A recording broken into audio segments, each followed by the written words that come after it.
ವೀಕ್ಷಕರೇ, ನಾವಿವತ್ತು ಬಾದಾಮಿ ಕ್ಷೇತ್ರದಲ್ಲಿದ್ದೀವಿ. ಬಾದಾಮಿ ಅಂದರೆ ನಮಗೆ ಮೊದಲು ಜ್ಞಾಪಕ ಬರ್ತಕ್ಕಂಥದ್ದು ಬನಶಂಕರಿ ದೇವಿ. ಈ ಬನಶಂಕರಿ ದೇವಿಯನ್ನು ಭಾರತದಲ್ಲಿರ್ತಕ್ಕಂಥ ಶಕ್ತಿ ಪೀಠಗಳಲ್ಲಿ ಇದು ಕೂಡ ಒಂದು. ಇಂಥ ಮಹಾನ್ ಕ್ಷೇತ್ರದ ನಿರ್ವಹಣೆಯನ್ನು ಮಾಡ್ತಾ ಇರ್ತಕ್ಕಂಥ ಇಲ್ಲ ಭಕ್ತಾದಿಗಳಿಗೆ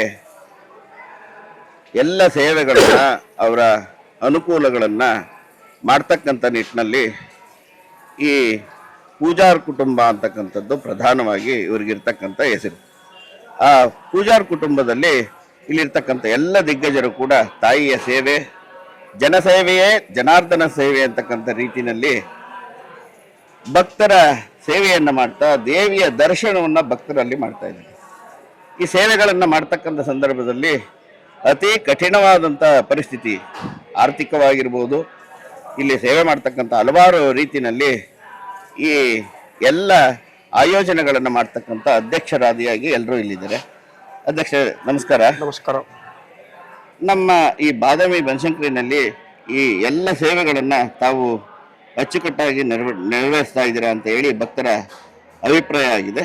ತಮ್ಮ ಈ ಅನುಭವವನ್ನು ತಾವು ನಮ್ಮ ವೀಕ್ಷಕರಲ್ಲಿ ಹಂಚ್ಕೊಳ್ಬೇಕು ಅಂತ ಹೇಳಿ ಕೇಳ್ಕೊಳ್ತಾ ಇದ್ದೀವಿ. ಪ್ರತಿ ವರ್ಷ ಬನಶಂಕರಿ ದೇವಸ್ಥಾನ ಶಕ್ತಿಪೀಠವಾಗಿ ಪರಿವರ್ತನೆಗೊಂಡು ವರ್ಷದಿಂದ ವರ್ಷಕ್ಕೆ ದಿನದಿಂದ ದಿನಕ್ಕೆ ಭಕ್ತರಿಗೆ ಅನೇಕ ಸೇವೆ ಕಾರ್ಯಗಳನ್ನು ಮಾಡ್ತಾ ದಾಪಗಾಲಲ್ಲಿಟ್ಟಿದೆ. ಅದರಲ್ಲಿ ವಿಶೇಷವಾಗಿ ಭಕ್ತರಿಗೆ ನಿರಂತರ ಅನ್ನದಾಸೋಹ, ನವರಾತ್ರಿ ಮತ್ತು ಶ್ರಾವಣ ಮಾಸದಲ್ಲಿ ಲಕ್ಷ ಬಿಲ್ವಾರ್ಚನೆ ಪೂಜೆಗಳು, ಜಾತ್ರೆ, ವಿಜೃಂಭಣೆಯಿಂದ ಎಲ್ಲ ಕಾರ್ಯಗಳು ಎಲ್ಲ ಭಕ್ತರ ನೆರವಿನೊಂದಿಗೆ ಸಾಗ್ತಾ ಇದೆ ಅಂತ ಹೇಳಲಿಕ್ಕೆ ನಮ್ಮ ಟ್ರಸ್ಟ್ ಕಮಿಟಿ ವತಿಯಿಂದ ನಮಗೆ ಹೇಳಲಿಕ್ಕೆ ಬಹಳ ಸಂತೋಷ ಆಗ್ತಿದೆ.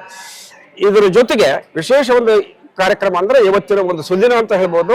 ಯಾಕಂದ್ರೆ ಈ ವೇದ ಪಾರಾಯಣ ಜಾಗೃತಿಗಾಗಿ ಗೌರವಾನ್ವಿತ ವೇದ ಪಾರಂಗತರು ನಮ್ಮ ಕರ್ನಾಟಕದ ಎಲ್ಲ ಭಾಗದಿಂದ ಬಂದಿದ್ದಾರೆ. ಅವರೆಲ್ಲರಿಗೂ ಮೊದಲು ಟ್ರಸ್ಟ್ ಕಮಿಟಿ ವತಿಯಿಂದ ಹಾಗೂ ದೇವಸ್ಥಾನದ ಪರವಾಗಿ ಅವರಿಗೆ ಹೃತ್ಪೂರ್ವಕ ಸ್ವಾಗತವನ್ನು ಬಯಸ್ತಾ ಅವರ ಒಂದು ಈ ವೇದ ಪಾರಾಯಣ ಕಾರ್ಯಕ್ರಮವನ್ನು ಜಾಗೃತಿ ದೃಷ್ಟಿಯಿಂದ ಅಥವಾ ಈ ಸಂಸ್ಕಾರ ಮುಂದಿನ ಪೀಳಿಗೆಗೆ ಉಳಿಬೇಕು ಅನ್ನೋ ದೃಷ್ಟಿಯಿಂದ ಪ್ರತಿ ಒಂದು ದೇವಸ್ಥಾನದಲ್ಲಿ ಇದೊಂದು ಪಾರಾಯಣ ಕಾರ್ಯಕ್ರಮವನ್ನು ಹಾಕಿಕೊಂಡಾರೆ. ಅದೇ ರೀತಿ ಈ ಒಂದು ಬನಶಂಕರಿ ದೇವಸ್ಥಾನದಲ್ಲಿ ಈ ಪಾರಾಯಣ ಕಾರ್ಯಕ್ರಮವನ್ನ ಹಾಕಿಕೊಳ್ಳಿಕ್ಕೆ ಇಲ್ಲಿ ಬಂದಿದ್ದಾರೆ.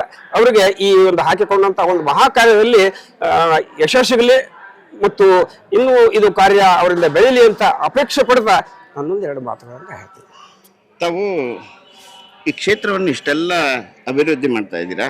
ನಿಮ್ಮ ಕುಟುಂಬದ ಈ ಎಲ್ಲ ಸದಸ್ಯರೊಂದಿಗೆ ದೇಣಿಯನ್ನು ನೀವು ಹೋಗಿ ಕೇಳ್ಕೊಳ್ತೀರಾ ಅಥವಾ ಭಕ್ತರನ್ನೇ ಕರೆಸಿ ಅಮ್ಮ ದುಡ್ಡು ಕೊಡಿಸ್ತಾಳ ನಿಮಗೆ? ಒಂದು ವಿಶೇಷವಾದ ಒಂದು ಇದು ಅವರು ನನಗೊಂದು ಪ್ರಶ್ನೆ ಕೇಳಿದರೆ, ಇದು ಒಂದು ದೇವರ ಒಂದು ಪವಾಡ ಅಂತಲೇ ಹೇಳ್ಬೋದು. ಅಥವಾ ಇಷ್ಟು ಕಾರ್ಯಕ್ರಮಗಳು ಇಷ್ಟು ನಿರಂತರವಾಗಿ ಇಂಥ ಒಂದು ಪ್ರಮಾಣದಲ್ಲಿ ಆಗ್ಬೇಕಾದ್ರೆ ಆ ದೇವಿ ಆ ಭಕ್ತರ ಮುಖಾಂತರನೇ ಭಕ್ತರಿಗೆ ಪ್ರೇರಣೆ ಕೊಟ್ಟು ಅವ್ರ ಕೈಲಿಂದನೇ ಮಾಡಿಸ್ತಾಳೆ. ನಾವು ನಡುವ ಅದಕ್ಕೆ ಕೇವಲ ಮಾಡೋಂಥವ್ರಾಗ್ತೀವಿ ಹೊರತು ಇದಕ್ಕೆ ಶಕ್ತಿ ಕೊಟ್ಟಾಕಿ ಭಕ್ತರಿಗೆ ಮತ್ತು ನಮಗೆ ಆ ದೇವಿನೇ ಅಂತಕೊಂಡು ಹೇಳಿ ಮನಪೂರ್ವಕ ಸ್ಮರಿಸ್ತೀನಿ.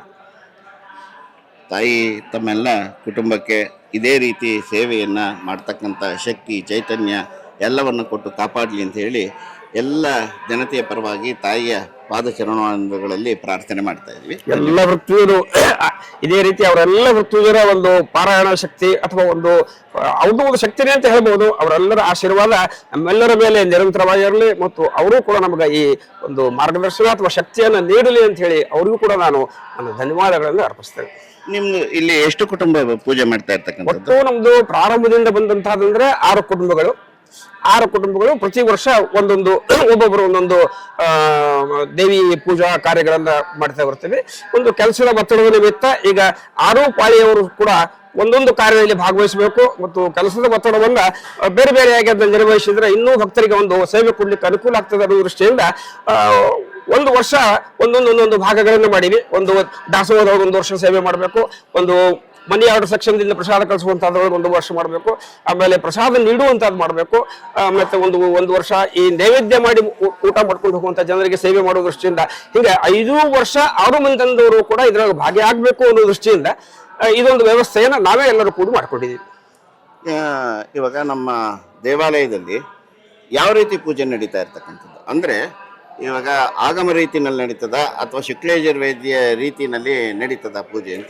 ಈ ಪೂಜೆ ವಿಧಾನದ ಪೂರ್ತಿ ವಿವರವನ್ನ ನಮ್ಮ ಚಿದಂಬರಿ ಪೂಜಾರವರು ವಿವರವಾಗಿ ಅವರನ್ನು ನೀಡ್ತಾರೆ. ಯಾಕಂದ್ರೆ ಅವರು ಆ ಇದರೊಳಗೆ ಅವರು ಪಾರಂಗತರಾಗಿರೋದ್ರಿಂದ ಅವರಿಗೆ ನಾನು ಮಾತಾಡ್ಲಿಕ್ಕೆ ಅವಕಾಶ. ಪೂಜೆ ಎಷ್ಟು ಗಂಟೆಗೆ ಪ್ರಾರಂಭ ಆಗ್ತದೆ? ಈಗ ನಮ್ಮ ಆಲಯದಲ್ಲಿ ಯಾವ ರೀತಿ ಪೂಜೆ ನಡೀತಾ ಇರ್ತಕ್ಕಂಥದ್ದು? ಪ್ರತಿನಿತ್ಯ ನಮ್ಮ ದೇವಸ್ಥಾನದಲ್ಲಿ ವಿಶೇಷವಾಗಿ ಶಕ್ತಿ ಪೀಠದಲ್ಲಿರ್ತಕ್ಕಂಥದ್ದು ಒಂದು ಶಾಕಂಬರಿ ಪೀಠ ಅಂತಲೂ ನಮ್ಮ ಹಿಂದಿನ ಶಾಸ್ತ್ರದಲ್ಲಿ ಕೂಡ ಬರ್ತದೆ. ಪ್ರತಿನಿತ್ಯವೂ ನಮ್ಮಲ್ಲಿ ಲಘುನ್ಯಾಸಪೂರ್ವಕವಾಗಿ ಸಕೃತ ಏಕಾದಶಾವರ್ತನ ರುದ್ರಾಭಿಷೇಕ ಅಂಥೇಳಿ ನಮ್ಮ ಹಿರಿಯರು ಮೊದಲಿಂದನೂ ಮಾಡ್ಕೊತ ಬಂದಿರತಕ್ಕಂಥದ್ದು. ನಾವು ಕಾಣುವ ಶಾಖಿಯರಿದ್ದು ಯಾವತ್ತೂ ಇವತ್ತಿನ ದಿವಸ ಎಲ್ಲಿ ಒಳ್ಳೊಳ್ಳೆ ಶಕ್ತಿಪೀಠಗಳಿದ್ದಾವೆ ಅಲ್ಲೆಲ್ಲರೂ ನಮ್ಮ ಕಾಣುವ ಶಾಖಿಯರೇ ಅರ್ಚಕರಾಗಿ ಕಾರ್ಯವನ್ನು ನಿರ್ವಹಿಸ್ತಾ ಇದ್ದಾರೆ. ಅದೇ ರೀತಿಯಲ್ಲಿಯೇ ನಮ್ಮ ವಂಶ ಪಾರಂಪರ್ಯ ಈ ಭಾರತದಲ್ಲಿ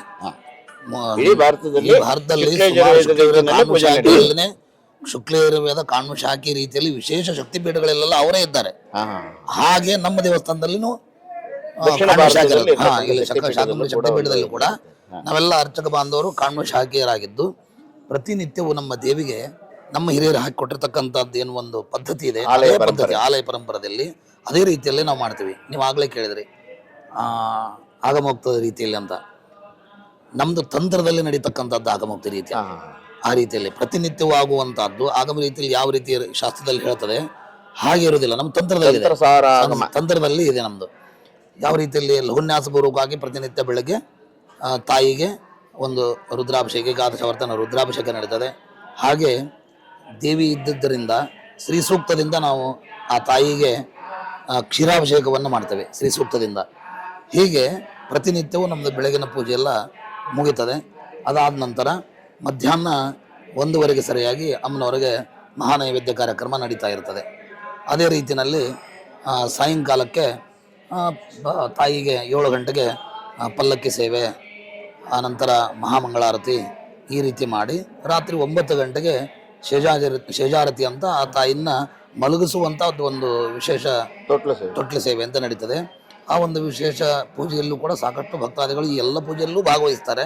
ಹಾಗೆ ರಾತ್ರಿ ಕೂಡ ತೊಟ್ಟಲ ಪೂಜೆಯಲ್ಲಿ ಏನೋ ಒಂದು ಪ್ರತೀತಿ ಒಂಥರ ಬಂದಿರತಕ್ಕಂಥದ್ದು ಏನು ಬಂದಿರ್ತಾರೆ ಜನಗಳು, ನಮಗೆಲ್ಲ ಒಂದು ಮಕ್ಕಳ ಸೌಭಾಗ್ಯ ಸಿಗಲಿ ಅನ್ನೋ ಒಂದು ವಾಂಛೆಯನ್ನು ಇಟ್ಟುಕೊಂಡು ಆ ತಾಯಿಯ ತೊಟ್ಲ ಪೂಜೆಯಲ್ಲಿ ಭಾಗವಹಿಸ್ತಾರೆ. ಅವರು ಕೂಡ ನಾವು ಮೊದಲಿಂದ ಹಿರಿಯರು ಪದ್ಧತಿ ಬಂದಿರತಕ್ಕಂಥದ್ದು. ಆ ಒಂದು ಸೇವೆಯು ಕೂಡ ಅವರಿಗೆ ಅವಕಾಶ. ದೇವಾಲಯದಲ್ಲಿ ತ್ರಿಕಾಲ ಪೂಜೆ ಅಂತ. ಹೌದೌದು, ತ್ರಿಕಾಲ ಪೂಜೆ. ಆದರೆ ದೇವಿಗೆ ಅಭಿಷೇಕ ಆಗತಕ್ಕಂಥದ್ದು ಒಂದೇ ಬಾರಿ, ಅಲಂಕಾರ ಮತ್ತು ಅಭಿಷೇಕ ಆಗುವಂತಹದ್ದು ಬೆಳಗಿನ ಒಂದೇ ಬಾರಿ ನಡೀತದೆ. ಇನ್ನು ವಿಶೇಷವಾಗಿ ಈ ಪೂಜೆಗಳ ಮಧ್ಯೆ ಭಕ್ತಾದಿಗಳಿಗೆ ಸಮಯಾವಕಾಶ ಯಾವಾಗಿಂದ ಎಲ್ಲಿವರೆಗೂ ಏನಾದ್ರು ಅಂತ ಹೇಳಕ್ಕೆ ನೋಡಿ ಬರ್ತಕ್ಕಂಥವ್ರು ಆ ಸಮಯಕ್ಕೆ ಎಲ್ಲಾದ್ರೂ ಬರುವಂತವ್ರು ನೋಡಿ ಅವ್ರಿಗೆ ಅನುಕೂಲ ಆಗ್ಲಿ ಅಂತ ಅಷ್ಟೇ. ಆ ರೀತಿಯಲ್ಲಿನೇ ಪ್ರತಿನಿತ್ಯ ಬರ್ತಕ್ಕಂಥ ಭಕ್ತಾದಿಗಳಿಗೆ ಎಲ್ಲ ರೀತಿಯಲ್ಲಿಯೂ ಅವರಿಗೆ ಒಂದು ವ್ಯವಸ್ಥೆ ಇದೆ ಇಲ್ಲಿ. ಹೇಗೆ ಅಂತ ಕೇಳಿದ್ರೆ ಪೂಜಾ ಟೈಮಲ್ಲಿ ಪ್ರತಿಯೊಂದು ದೇವಸ್ಥಾನದಲ್ಲೂ ಕೂಡ ಗರ್ಭಾಲಯದಲ್ಲಿ ಪೂಜೆಯ ವೇಳೆಯಲ್ಲಿ ಯಾರನ್ನೂ ಬಿಡುವುದಿಲ್ಲ. ನಮ್ಮ ದೇವಸ್ಥಾನದಲ್ಲಿ ಆ ಥರ ಇಲ್ಲ. ಯಾರು ಪೂಜೆಯನ್ನು ಮಾಡಿಸ್ಲಿಕ್ಕೆ ಬರ್ತಾರೆ, ಯಾರು ಮೊದಲು ಬಂದು ಸೇವೆ ಪಾವತಿಯನ್ನು ತಗೊಳ್ತಾರೆ, ನಾವು ಅಡ್ವಾನ್ಸ್ ಬುಕ್ ಮಾಡಿ ಇಟ್ಕೊಳ್ಳೋದು ಈ ಥರ ಮಾಡೋದಿಲ್ಲ. ಯಾವ ಭಕ್ತಾದಿಗಳಲ್ಲಿ ಮೊದಲು ಬಂದು ಪಾವತಿಯನ್ನು ತಗೊಂಡಿರ್ತಾರೆ ಅವ್ರಿಗೆ ಮೊದಲನೇ ಅವಕಾಶ. ಅಲ್ಲಿ ನಮ್ಮ ಗರ್ಭಗುಡಿಯಲ್ಲಿ ಸುಮಾರು ಒಂದು 40ರಿಂದ 50 ಜನಗಳನ್ನು ನಿಲ್ಲಿಸ್ಲಿಕ್ಕೆ ಆಗ್ತದೆ, ಕೂಡಿಸ್ಲಿಕ್ಕೆ ಆಗೋದಿಲ್ಲ. ಈ ಜನಸಂದಣಿ ಜಾಸ್ತಿ ಆಗಿದ್ದರಿಂದ ಮೊದಲು ನಾವೆಲ್ಲ 10-8 ಜನ ಇರ್ತಿದ್ರು, ಕೂಡಿಸ್ಕೊಂಡು ನಾವು ಪೂಜೆ ಮಾಡ್ತಾ ಇದ್ವಿ. ಅವರು ಎದುರಿಗಿನ ಆಗ್ತದೆ ಪೂಜೆ, ಅವ್ರನ್ನ ಬಿಟ್ಟು ನಾವು ಮಾಡೋದಿಲ್ಲ. ಆ ಜನಗಳನ್ನು ಇವಾಗ ಎದ್ದು ನಿಂದಿರ್ಬೇಕಾಗ್ತದೆ. ಯಾಕಂದ್ರೆ 45 ಜನಗಳು ಬಂದಿರೋದ್ರೆ ನಮ್ದು ಅಷ್ಟೇ ಗರ್ಭಾಲಯ ಸಣ್ಣದಿರೋದ್ರಿಂದ ಅವಕಾಶಗಳನ್ನು ಆ ಥರ 40 ಜನರನ್ನು ನಾವು ಕೂಡಿಸ್ತೇವೆ.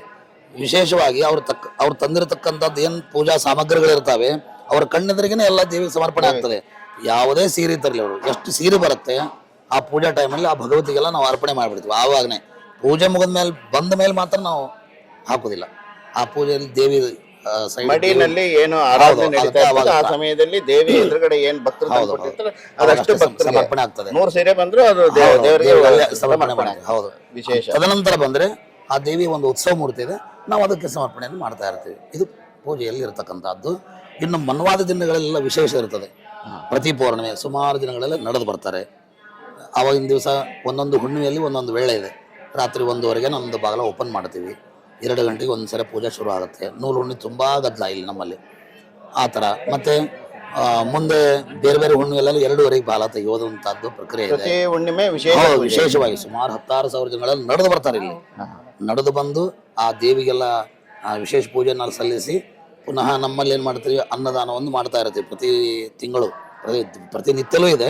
ಆದರೆ ಹುಣ್ಣಿಮೆ ದಿವಸ ಏನು ಮಾಡ್ತೀವಿ, ಸುಮಾರು 16,000 ಜನಗಳು ಕೂಡಿದ್ದರಿಂದ ಅವರಿಗೆಲ್ಲ ನಾವು ಬಫೆ ಮಾಡ್ತೀವಿ. ಕೂಡಿಸಿ ಹಾಕ್ಲಿಕ್ಕೆ ಆಗೋದಿಲ್ಲ. ನಿತ್ಯವೂ ನಮ್ಮದು ಕೂಡಿಸ್ಕೊಂಡು ಊಟಕ್ಕೆ ಹಾಕುವಂಥದ್ದು ಒಂದು ವ್ಯವಸ್ಥೆ ಇದೆ ನಿತ್ಯ ಭಕ್ತಾದಿಗಳಿಗೆಲ್ಲ. ಆದರೆ ಈ ಹುಣ್ಣಿಮೆಯಲ್ಲಿ ಮಾತ್ರ ನಮ್ಗೆ ಕೂಡಿಸಿ ಹಾಕ್ಲಿಕ್ಕೆ ಆಗೋದಿಲ್ಲ. ಆ ಒಂದು ಪೂಜೆಯನ್ನು ಮುಗಿದ ಮೇಲೆ ಬೆಳಗ್ಗೆ 9:30ರಿಂದ 10 ಗಂಟೆಗೆ ನಾವು ಅನ್ನದಾನ ಪ್ರಾರಂಭ ಆಗ್ತದೆ. ಆವಾಗಿಂದ ಸಾಯಂಕಾಲ 4 ಗಂಟೆವರೆಗೂ ನಾವು ಅನ್ನಪ್ರಸಾದವನ್ನು ಎಲ್ಲ ಬರತಕ್ಕಂಥ ಭಕ್ತಾದಿಗಳೆಲ್ಲ ಕೊಡುವಂಥದ್ದು ನಮ್ಮ ಮೊದಲಿಂದ ಮಾಡ್ತಾ ಬಂದಿದ್ದೇವೆ. ಇದೇ ರೀತಿಯಲ್ಲಿ ಪೌಷ ಮಾಸದಲ್ಲಿ ದೇವಿ ಬಂದರು ನವರಾತ್ರಿ ಆರಂಭ ಇರ್ತದೆ. ಪೌಷ ಮಾಸದಲ್ಲಿ, ಆಶ್ವೀಜ ಮಾಸದಲ್ಲಿ ವಿಶೇಷ ನವರಾತ್ರಿಗಳೆಲ್ಲ, ಅವಾಗೆಲ್ಲ ಬಾಗಿಲ ತೆಗೆಯುವುದು, ಪೂಜೆಯ ವಿಶೇಷತೆಗಳೆಲ್ಲ ಇರುತ್ತೆ. ಎಲ್ಲ ಭಕ್ತಾದಿಗಳಿಗೂ ಗರ್ಭಾಲಯದವರೆಗೂ ಪ್ರವೇಶ ಉಂಟು. ಎಲ್ಲರೂ ನಾವು ಇಲ್ಲಿ ಒಂದೇ ಸಮನಲ್ಲಿ ನಾವು ಕಾಣ್ತಾ ಇರ್ತೀವಿ. ಬಂದರು ಹೀಗೆ ನಾವೆಲ್ಲ ಮಾಡೋದಿಲ್ಲ. ಒಂದೇ ರೀತಿಯಲ್ಲಿ ಎಲ್ಲರೂ ಯಾರು ಬರ್ತಾರೆ, ಮೊದಲು ಬಂದವರು ಇವರೆಲ್ಲ ಆಫೀಸರ್ ಬಂದಿದ್ದಾರೆ ಅವರಿಗೆಲ್ಲ ಮಾಡ್ಬೇಕು ಹಾಗೆಲ್ಲ ಇಲ್ಲ. ಯಾವ ಭಕ್ತ ಮೊದಲು ಬಂದಿರ್ತಾರೆ, ಯಾರು ರಸೀಟಿಯನ್ನು ತಗೊಂಡಿರ್ತಾರೆ ಅವರಿಗೆ ಸ್ಥಳ ಅವಕಾಶ ಉಂಟು ಒಳಗಡೆ. ಆಮೇಲೆ ವಿಶೇಷವಾಗಿ ದೇವಿಯ ಒಂದು ಹುಟ್ಟುಹಬ್ಬ ಕೂಡ ನಡೀತದೆ. ಅದು ವೈಶಾಖ ಶುದ್ಧ ಚತುರ್ದಶಿ, ವೈಶಾಖ ಕೃಷ್ಣ ಪಕ್ಷ ಚತುರ್ದಶಿಯಲ್ಲಿ ದೇವಿ ಅವತಾರ ದಿವಸ ಅಂತ ಮಾಡ್ತೀವಿ. ಆ ಒಂದು ಪೂಜೆ ಬಹಳ ವಿಶೇಷವಾಗಿ ನಡೀತದೆ. ಏನು ಮಾಡ್ತೀವಿ, 16 ದ್ರವ್ಯದಿಂದ ದೇವಿಗೆ ಅಭಿಷೇಕ ಆಗ್ತದೆ. ಅದರಲ್ಲಿ ಆ ಸಮಯದಲ್ಲಿ ಮಾವಿನ ರಸದ ಒಂದು ಹೆಚ್ಚಾಗಿ ಇರ್ತದೆ ಅಲ್ಲ, ಆ ಒಂದು ಮಾವಿನ ರಸವನ್ನೇ ಕೊನೆಗೆ ಅದನ್ನ ಇಟ್ಕೊಂಡು ಆ ದೇವಿಗೆ ಅಭಿಷೇಕ ಮಾಡಿರ್ತಕ್ಕಂಥ ಮಾವಿನ ರಸ ಸುಮಾರು 1 ಲಕ್ಷೋಪಲಕ್ಷ ಜನಗಳಿಗೆಲ್ಲ ನಾವು ಅವತ್ತಿನ ದಿವಸ ಉಣ್ಲಿಕ್ಕೆ ಅದನ್ನೇ ಬಡಿಸ್ಬಿಡ್ತೀವಿ. ಶೇಖರಣೆ ಪ್ರತಿಯೊಂದು ಶೇಖರಣೆ ಈ ಥರ ಮಾಡಿ ಸುಮಾರು ಒಂದು 16,000 ಹಣ್ಣು ತಂದು ಅವನ್ನೆಲ್ಲ ಶೇಖರಣೆ ಮಾಡಿ ಎಲ್ಲರಿಗೂ ಆ ದೇವಿಗೆ ತಾಯಿಗೆ ಅಭಿಷೇಕ ಆದ ನಂತರ ಅವತ್ತಿನ ದಿವಸ ಎಲ್ಲ ಭಕ್ತಾದಿಗಳು ಕೂಡ ಅದರದೇ ಊಟವನ್ನು ಹಾಕುವಂಥ ಒಂದು ವ್ಯವಸ್ಥೆ ನಮ್ಮ ದೇವಸ್ಥಾನ ಟ್ರಸ್ಟ್ ಕಮಿಟಿಯಿಂದ ನಿರ್ವಹಣೆ ಮಾಡ್ತಾ ಇರ್ತಾರೆ. ವೀಕ್ಷಕರೇ, ಯಾರದೇ ಹಸ್ತಕ್ಷೇಪವಿಲ್ಲದೆ ಈ ಒಂದು ಶಕ್ತಿಪೀಠದಲ್ಲಿ ನಿಜವಾಗ್ಲೂ ನಮಗೆ ಈ ಕುಟುಂಬ ಮಾದರಿ ಅನಿಸ್ತದೆ. ಕಾರಣ ಏನು ಅಂತಂದರೆ, ದಾಯಾದಿ ಕಲಹಗಳು ಸಾಕಷ್ಟು ನೋಡ್ತಾ ಇದ್ದೀವಿ. ಆದರೆ ಈ ಕುಟುಂಬದಲ್ಲಿ ಇಡೀ ಎಲ್ಲರೂ ಸೇರಿ ಒಂದು ಸಂಸ್ಥೆಯನ್ನು ಸ್ಥಾಪನೆ ಮಾಡಿಕೊಂಡು, ಒಂದು ಟ್ರಸ್ಟ್ ಅಂತ ಹೇಳಿ, ಅಭಿವೃದ್ಧಿ ಟ್ರಸ್ಟ್ ಅಂತ ಹೇಳಿ ಸ್ಥಾಪನೆ ಮಾಡಿಕೊಂಡು ವಸುದೈವ ಕುಟುಂಬಕಂ ಅಂತ ಹೇಳ್ತೀವಿ. ಇವನ್ನೆಲ್ಲ ನೋಡಿದ್ರೆ ನಮಗೆ ಸಂತೋಷ ಆಗ್ತದೆ. ತಾವೆಲ್ಲರೂ ಕೂಡ ಐಕ್ಯಮತ್ಯದಲ್ಲಿದ್ದೀವಿ ಅಂತ ಹೇಳಿ ಇಷ್ಟು ಜನ ಒಟ್ಟಿಗೆ ನಿಂತಿದ್ದಾರೆ ಅಂದರೆ ಈ ಥರದ ಕುಟುಂಬ ನಾವೆಲ್ಲೂ ಕಾಣಲಿಕ್ಕೆ ಸಾಧ್ಯ ಇಲ್ಲ. ಹಾಗಾಗಿ ಎಲ್ಲ ಕುಟುಂಬದ ವಾರಸುದಾರರು ಕೂಡ ಯಾರಿಗೂ ನೋವಾಗದಂತೆ ಶ್ರೀ ಕ್ಷೇತ್ರವನ್ನು, ಜನತೆಗೂ ಕೂಡ ಅಷ್ಟೇ ಗೌರವವನ್ನು ಕೊಟ್ಟು ಶ್ರೀ ಕ್ಷೇತ್ರವನ್ನು ನಡೆಸ್ಕೊಂಡು ಹೋಗ್ತಾ ಇರ್ತಕ್ಕಂಥ ಎಲ್ಲ ಧರ್ಮಾಧಿಕಾರಿಗಳಿಗೆ, ಅವರ ಕುಟುಂಬದವರಿಗೆ ತಾಯಿ ಇನ್ನೂ ಹೆಚ್ಚಿನ ಶಕ್ತಿ ಚೈತನ್ಯ ನೀಡ್ತಾ ತಾವೆಲ್ಲ ಭಕ್ತರು ಕೂಡ ಇವರ ಜೊತೆ ಈ ಕ್ಷೇತ್ರದ ಅಭಿವೃದ್ಧಿಗೆ ಸಹಾಯ ಹಸ್ತವನ್ನು ಚಾಚ್ತಾ ದೇವಿಯ ಸೇವೆಯನ್ನು ಮಾಡ್ತಾ, ಇಲ್ಲಿ ವಿಶೇಷವಾಗಿ ಚಾಲುಕ್ಯರ ಪ್ರಧಾನ ದೇವತೆಯಾಗಿ ನಮಗೆ ಮೈಸೂರು ಭಾಗದಲ್ಲಿ ಚಾಮುಂಡೇಶ್ವರಿ ಹೇಗೋ ಈ ಭಾಗದಲ್ಲಿ ಶ್ರೀ ಶಾಕಂಬರಿ ಬನಶಂಕರಿ ದೇವಿ ರಾಜಮಾತೆಯಾಗಿ ಕಾಣಿಸ್ತಾಳೆ. ಅಂಥ ಸನ್ನಿಧಾನದಲ್ಲಿ ಇವರೆಲ್ಲ ಸತ್ಪುರುಷರ ಸಹವಾಸದಲ್ಲಿ ನಾವು ಇವತ್ತಿದ್ದೀವಿ ಅಂತಕ್ಕಂಥ ಧನ್ಯತಾ ಭಾವನೆಗೆ ನಿಮ್ಮೆಲ್ಲರಿಗೂ ಕೂಡ ಧನ್ಯವಾದಗಳನ್ನು ತಮ್ಮ ಕುಟುಂಬಕ್ಕೆ ಮತ್ತು ತಾಯಿಗೆ ಸಮರ್ಪಣೆ ಮಾಡ್ತಾ ಇದ್ದೀವಿ.